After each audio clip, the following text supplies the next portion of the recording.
প্রযুক্তি জ্ঞান সহ সব দিক দিয়ে যেন শিশুরা উপযুক্ত নাগরিক হিসেবে গড়ে ওঠে তা নিশ্চিতে সরকার সচেষ্ট বলে জানালেন প্রধানমন্ত্রী শেখ হাসিনা।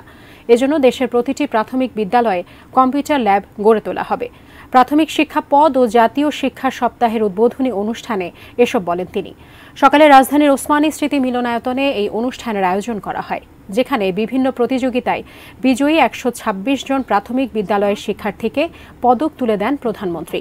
পরে তিনি বলেন, আজকের শিশুরা আগামী দিনে দেশের নেতৃত্ব দেবে, তাই তাদের মেধা বিকাশের সুযোগ করে দিতে হবে।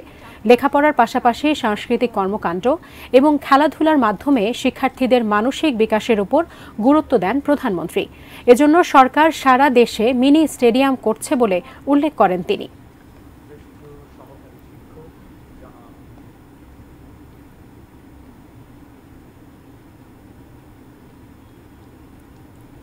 আজকের যুগটা হচ্ছে প্রযুক্তি যুগ, কাজে কম্পিউটার শিক্ষা আমরা যেমন ল্যাব করে দিচ্ছি, তাছাড়া কম্পিউটার ট্রেনিং এবং ইনকিউবেশন সেন্টারও করে দিচ্ছি। তো সেইভাবে আমরা আধুনিক প্রযুক্তি জ্ঞান সম্পর্ক একটা জনগোষ্ঠী আমরা গড়ে তুলতে চাই। আমাদের শিশুদের শিক্ষায় দীক্ষায় সাংস্কৃতিক চর্চা, খেলাধুলা সব দিকে যেন তারা উপযুক্ত নাগরিক হিসেবে গড়ে ওঠে, সেটাই আমরা করতে চাই। আর তা করার জন্য যা যা করণীয় অবশ্যই আমরা তা করব।